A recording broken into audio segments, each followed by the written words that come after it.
Imagine a child struggling to breathe because of polluted air, a family displaced by rising floods, and an elderly being a victim of unbearable heat. So, climate change is not just an environmental crisis, it's a human tragedy. My name is Bharat. I work at HOR International Nepal. I'm presenting this study as part of Rebuild for Resilience consortium. Rebuild for Resilience is a consortium that works in health systems in fragile and shock-prone settings. Our climate is changing, so is our health. Climate is no longer a future threat, it's a present crisis. We already have evidence that nearly 4 billion people are already living in areas highly vulnerable to climate. An additional 250,000 deaths have been predicted between 2030 to 50. Health systems lie in the defense line for emerging health threats, including climate change. And the effects of climate change is disproportionate. So we have been hearing since yesterday that the countries most vulnerable to climate impacts are suffering. Nepal ranks fourth most vulnerable to the impact of climate change globally. And we have already reported stresses on healthcare in terms of infrastructure, increased patient loads, and emergencies. Despite Nepal's contribution is negligible in global carbon emission, so it has been one of the highly vulnerable countries. So this is a picture of a recent flood in Nepal, where we experienced one of the heaviest rains in the past 3 decades. And I also witnessed firsthand the impact on health systems, and one of the largest tertiary hospitals being shut down for a week due to this flood. If you look at incidents of disasters, so various forms of disasters linked to environmental and climate change, we have noticed a significant increase, especially in the last 2 decades. Further, if we look at the disease trend and dynamics, so we have facing the changes, a resurgence in disease, vector-borne diseases. For instance, we recently had an outbreak of dengue, frequent outbreaks recently, that is directly or indirectly linked to climate change. Since the health sector, while we need to, the health sector is highly vulnerable, and the impacts of all other sectors result in health sector. So the countries also need to be resilient to the impacts of climate change. Thus, we aim to conduct this study. Our key objectives were to assess health sector policies to address a health risk of climate change, and explore capacity, understanding, and implementation of policies at subnational level, and also adapt climate resilience capacity assessment framework and assess resilience capacity of health systems, especially focusing on local health systems. The methods we adopted were policy review. We reviewed and synthesized key policies, mainly at the federal and local level, and also we reviewed our local plans. As part of formative study, we did a qualitative interview with 22 stakeholders in health and related sectors at the federal, province, and local level. Adaptation of framework. As part of capacity assessment of our local health systems, we adapted relevant frameworks, for example, using WHO and other available frameworks. And we also adapted the framework. So currently we are in the framework piloting phase. So, but in this study, I will mainly focus on 2 objectives and 2 methods that we have done. Our study sites were Patrasi Rural Municipality in Jumla District and Kapilvastu Municipality in Kapilvastu District. Both of these districts are highly vulnerable to climate change impacts. Going to the findings from policy review.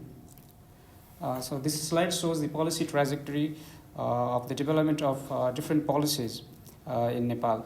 So these are mostly the policies developed at the federal level, starting from signing the Framework Convention back in 1992.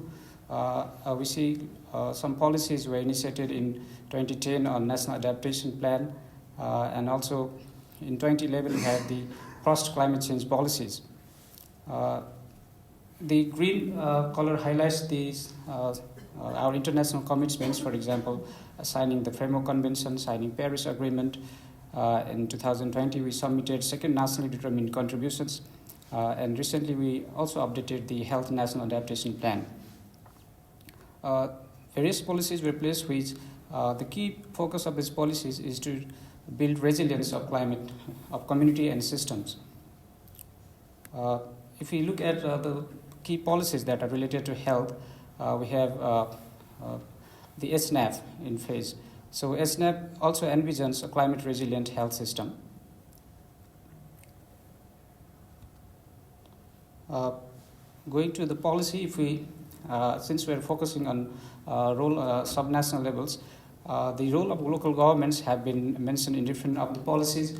So the key roles that we found that were mentioned in the policies were prepare and implement climate resilient, gender responsive adaptation plans, and other roles were integrate adaptation into local development plans, pollution control, waste management, awareness, develop health adaptation plan as needed, and also advocate to inclusion and climate change in sectoral policies. Further, the health facilities, so making health facilities more resilient to climate and establishing climate-friendly or sustainable health facilities is also the role that is mentioned in these policies. However, based on policy review, we identified key challenges or observations. So first is the lack of implementation or adaptation guidelines for those policies. Further, there's a lack of a defined action plan. Although the policies envision a climate resilient health system, but the concept of climate resilient health system is that not that complex, because this intersection of climate and health is not very easy and difficult to understand in the local context.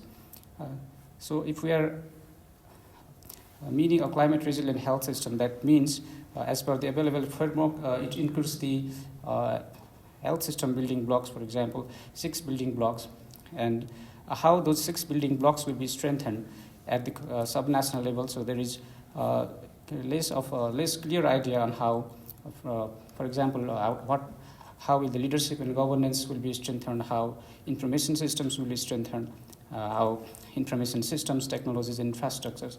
So we found a lack in those areas. Further, there is a limited guidance. One of the key observations was limited guidance to local governments especially, and health system stakeholders on their roles. Those roles are mentioned in the policies, but what and how local health systems need to adapt in their policies and plans, especially on issues of climate adaptation and mitigation. Further, we have developed the policies, updated them periodically. However, there is a lack of monitoring and assurance of implementation of progress and policy direction. So we don't know. For example, we had envisioned currently we have envisioned the development of climate resilient health system. So we already had some objectives or targets in the previous policies, but we don't know the status of those policies, the status of implementation of those policies. Further, the key area we identified was of the human resource needs.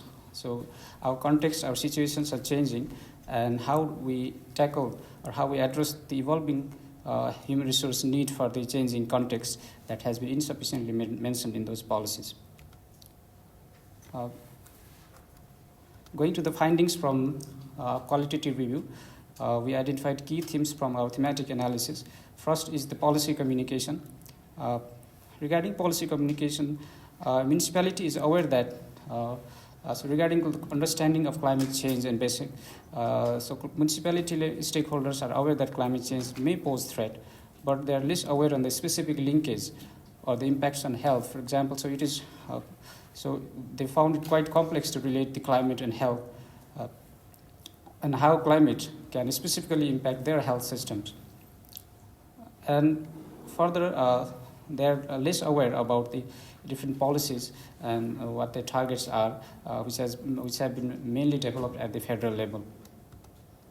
Next is integration of climate actions in local plans. First, we have a lack of dedicated unit or focal person who is especially responsible for climate change and health.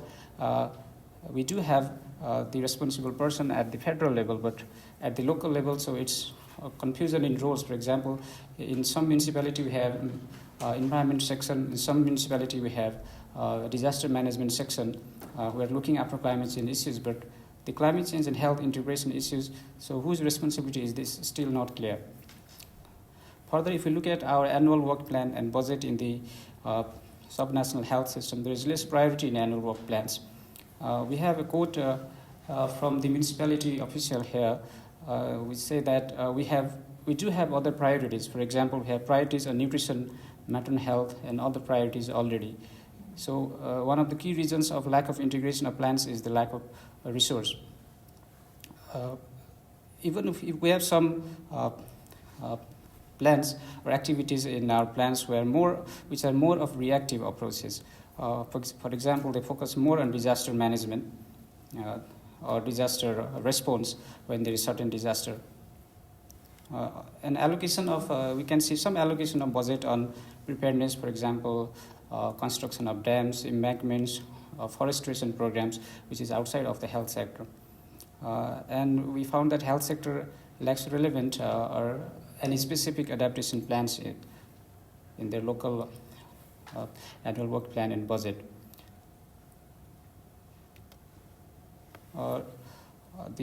Looking at the integration of early warnings and climate events, there is an absence of mechanism to see the link between climate and health data. For example, how climate data, for example, temperature and rainfall data may affect the health outcomes. For example, we do not have the clear linkage. We do have an early warning reporting system in place, mainly for infectious and some vector-borne diseases, but it is more of a reporting system. And the system, based on my prior experience working with the early warning reporting system, the system is more of reporting and it does not generate trigger or response. So this has also caused, because when we talk with the stakeholders, they say that it is difficult to link the impact of climate and health due to the lack of local evidences or local data. Regarding on the training is a key part. There is a training gap. We do have so many trainings on other aspects of health, but not linking the climate change and health, especially on what mitigation and adaptation strategies they need that they can incorporate in their local plans and budget. So what drives climate actions is mainly at the federal level, is mainly policies, international commitments, and funding that mainly guide the development of policies federally. However, at the subnational is quite similar. Availability of policies and plans is also the awareness and interest. And last part is resource and capacity, especially after the federalization. The municipalities had their own ownership to develop their plans, and they do have resources which is limited, and they have limited flexibility in utilizing those resources for other areas. In conclusion, the summary is we found gaps in policy communication and resource allocation, resulting in poor understanding and implementation of climate change, and which also has been reflected in low prioritization of climate change in annual work plans. Thus, we recommend effective policy communication. Though there are beautiful policies documents in there, there is a huge gap in translating those into actions. Further, strengthening stakeholder capacity. The capacity of stakeholders in terms of their technical understanding, their financial capacity, resource. So we recommend strengthening their capacity and prioritizing climate change or climate actions into national and subnational plans and budgets, especially in the health sector. So we recommend. So thus, I would like to conclude saying that the real question is not whether we can stop climate change, but whether we have the courage to act before it stops us. Thank you.